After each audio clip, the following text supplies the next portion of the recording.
Good morning student. कल हम पढ़ रहे थे पंक्चुअल मार्क्स यानी कि विराम चिन्ह, और कल हमने दो विराम चिन्हों का प्रयोग पढ़ा था। एक तो पढ़ा था हमने कोमा,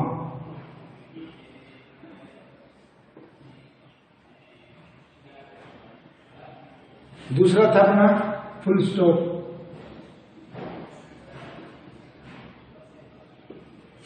ये दो पढ़े थे। कोमा सबसे कम ठहराव को संकेत करता है, यानी कि इसमें ठहराव है वो कम होता है। फुल स्टॉप में एक लंबा ठहराव होता है।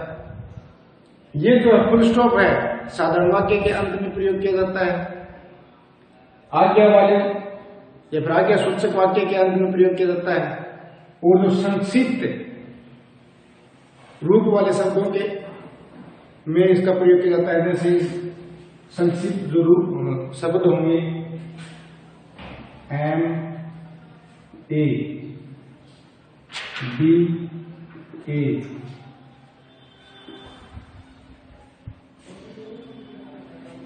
आज हम पढ़ेंगे इन्वर्टेड कोमास। क्या पढ़ेंगे? Inverted commas. Use of inverted commas, यानी कि इन्वर्टेड कोमा का प्रयोग कहां कहां होगा। पहला है इसमें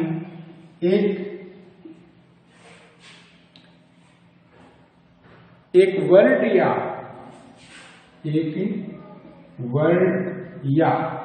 यानी कि एक शब्द या फ्रेज को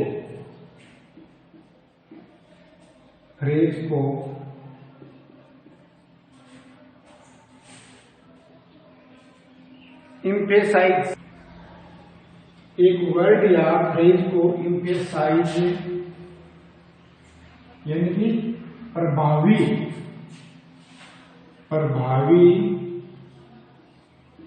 बनाने के लिए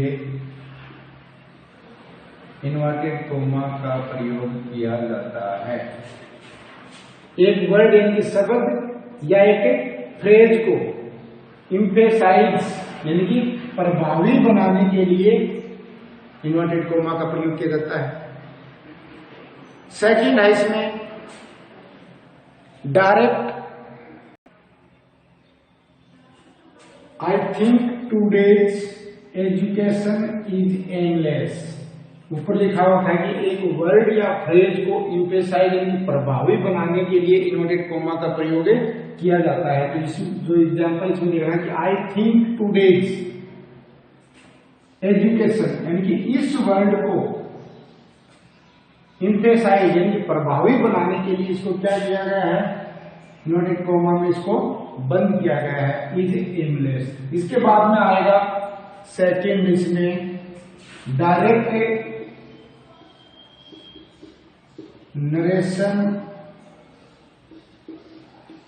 नरेशन में रिपोर्टेड स्पीच,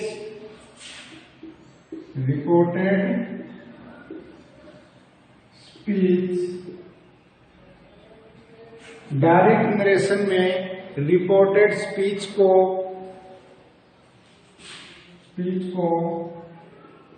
इन्वर्टेड कोमा में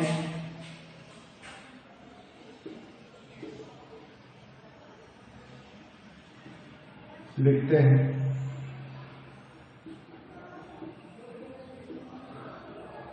डायरेक्ट नरेशन में रिपोर्टेड स्पीच को इन्वर्टेड कोमा में लिखते हैं। जैसे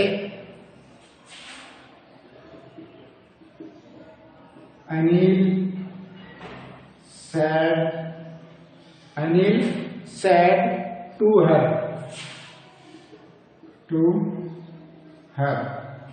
अब यहां का जो रिपोर्टेड स्पीच जो होगा वो किस में होगा? इन्वर्टेड कोमा में होगा। You are very beautiful.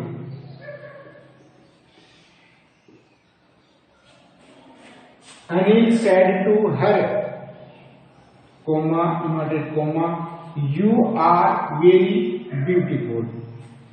ऊपर लिखा हुआ था कि डायरेक्ट नरेशन में रिपोर्टेड स्पीच को, यानी कि ये रिपोर्टेड स्पीच हो गया, को इन्वर्टेड कोमा में लिखते हैं। Anil said to her you are very beautiful. इसी प्रकार से इसमें सेकंड एग्जांपल है, he said to me, he said to me, he said to me, I am going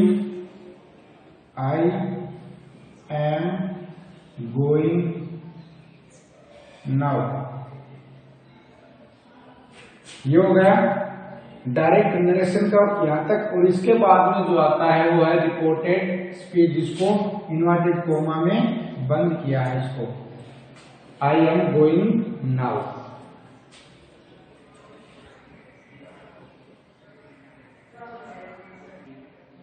इसके बाद में आता है use of question mark. Use of question mark यानी कि प्रश्नवाचक चिन्ह। यूज ऑफ क्वेश्चन मार्क यानी कि प्रश्नवाचक चिन्ह, प्रश्नवाचक चिन्ह।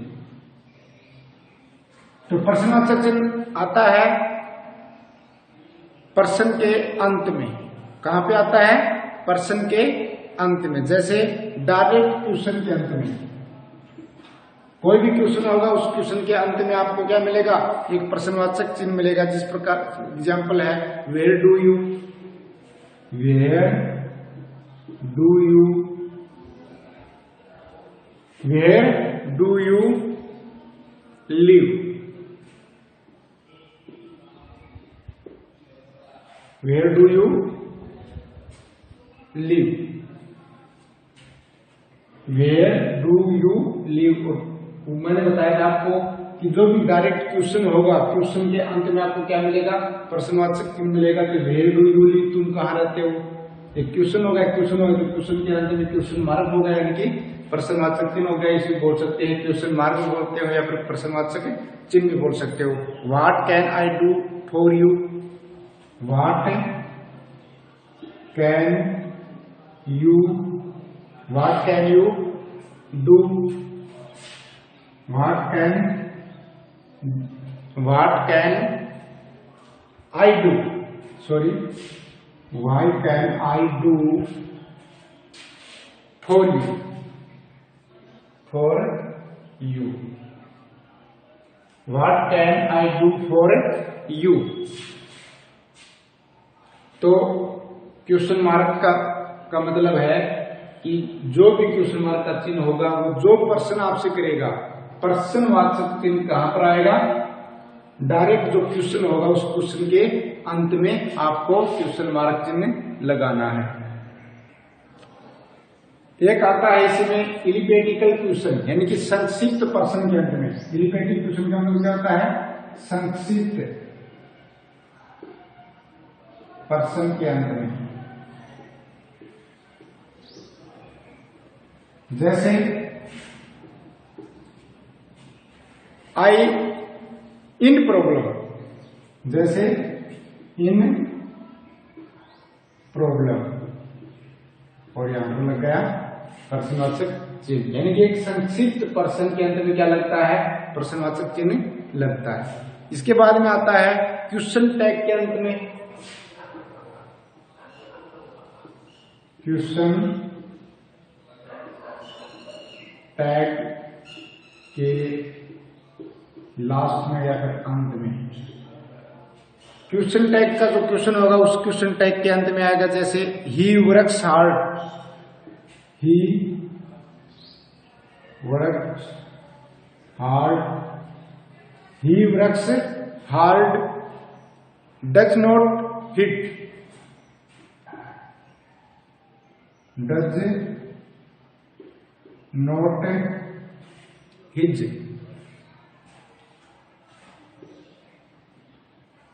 ये लगा इसके लास्ट में प्रश्नवाचक चिन्ह। He works hard, does not ही। यानी कि क्वेश्चन टैग के अंत में भी किसका प्रयोग होता है? प्रश्नवाचक चिन्ह का प्रयोग होता है। इसके बाद में आता है लास्ट में कैपिटल लेटर्स।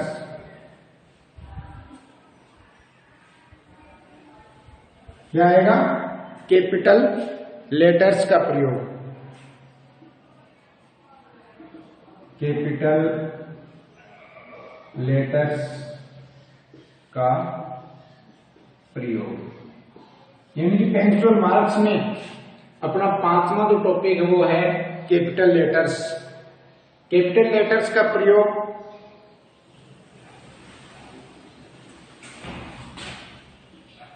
कैपिटल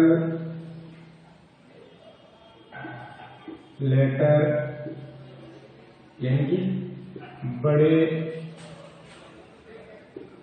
अक्षरों का प्रयोग। यानी कि वाक्य की जब शुरुआत होगी तो कैपिटल लेटर से होगी। वाक्य का प्रारंभिक शब्द, वाक्य का शुरू का लेटर या फिर अक्षर। यानी कि वाक्य की जब शुरुआत होगी, सेंटेंस की जब शुरुआत होगी तो उसका पहला अक्षर हमेशा क्या आएगा? कैपिटल आएगा। यानी कि ABCD का जो पहला अक्षर होता है वो आएगा, जैसे द। अब ये जो शुरू का जो T है ये क्या आएगा? बड़ा आएगा। The earth move, the earth move round the sun, round the sun. अब जो शुरू का जो अक्षर है वो क्या आया है? इसमें कैपिटल आया। उसके बाद में सारा अक्षर क्या आए हैं? छोटे आए हैं। तो यानी कि वाक्य की जो शुरुआत होगी, वाक्य से शुरू करेंगे तो उसका पहला अक्षर में से क्या आएगा? कैपिटल आएगा। डायरेक्ट स्पीच या कहावत का प्रथम शब्द लिखने में, दूसरा इसमें डायरेक्ट स्पीच, या कहावत का शुरू का अक्षर या फिर प्रथम अक्षर, कहावत का प्रथम अक्षर कैपिटल होता है, यानी कि बड़ा होता है। जैसे Radha said to him, Radha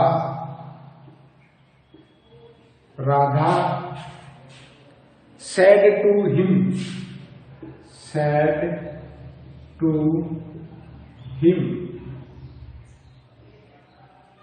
अब ये जो शुरू का अक्षर है आर, ये क्या आया है? बड़ा आया है। उसके बाद में यहां से जो शुरू होगा वो अक्षर भी क्या आएगा? बड़ा आएगा। जो डब्ल्यू है क्या आएगा? बड़ा आएगा। What are you doing, what are you doing here. यानी कि डायरेक्ट स्पीच या फिर कहावत का प्रथम अक्षर क्या आता है? बड़ा आता है या फिर कैपिटल आता है। इसके बाद में आता है प्रॉपर नाउन, प्रॉपर नाउन या प्रॉपर एडजेक्टिव। प्रॉपर नाउन या प्रॉपर एडजेक्टिव लिखने में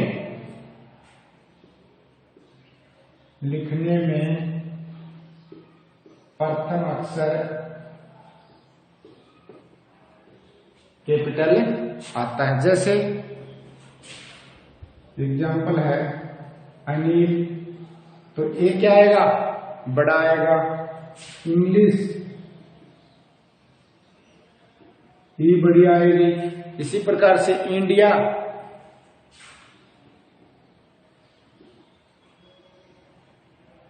जयपुर।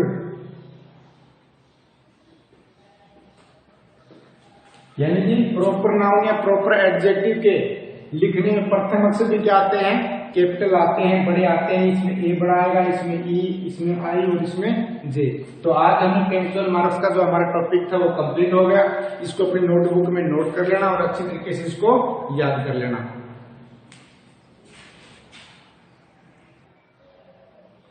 एक देखना इसमें कैपिटल लेटर में एक चीज और है, दिन महीना, दिन महीना, मेले त्योहार। दिन महीना मेले त्योहार आदि का पहला अक्षर क्या आता है? आदि का पहला अक्षर क्या आता है? कैपिटल आता है। और इसके अलावा जैसे SUNDAY संडे, तो संडे का जो एस वो बड़ा आएगा। महीनों के नाम लिखेंगे जैसे JANUARY जनवरी, तो जे है वो बड़ा लिखेंगे। उसी प्रकार से किसी मेले का नाम लिखेंगे तो मेले का नाम भी क्या आएगा? बड़ा आएगा। या फिर किसी त्योहार का नाम लिखेंगे दीपावली या होली, तो उसका अक्षर भी पहले क्या आएगा?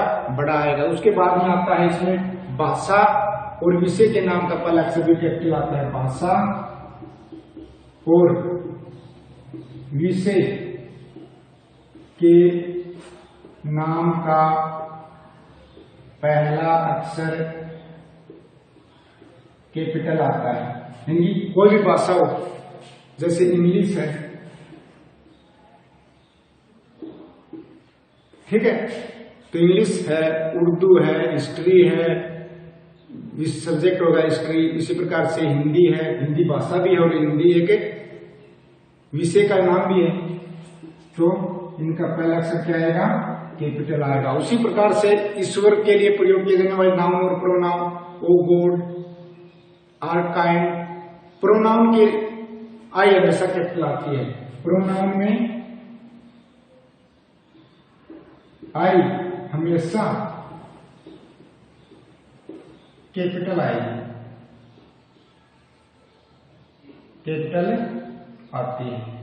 यानी कि आई का जहां भी आई आएगी वाक्य में हमेशा क्या आएगी?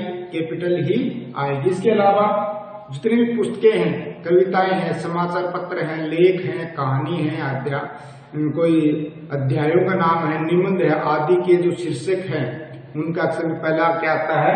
बड़ा आता है। यानी कि जितनी भी धार्मिक पुस्तकें हैं, पुस्तकों के नाम से पहले, कहानियों के नाम से पहले, कहानी, निबंध, समाचार पत्र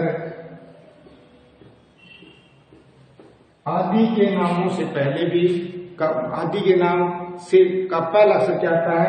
बड़ा आता है। जैसे पुस्तक है गीता, तो इसमें जी है वो क्या आएगी?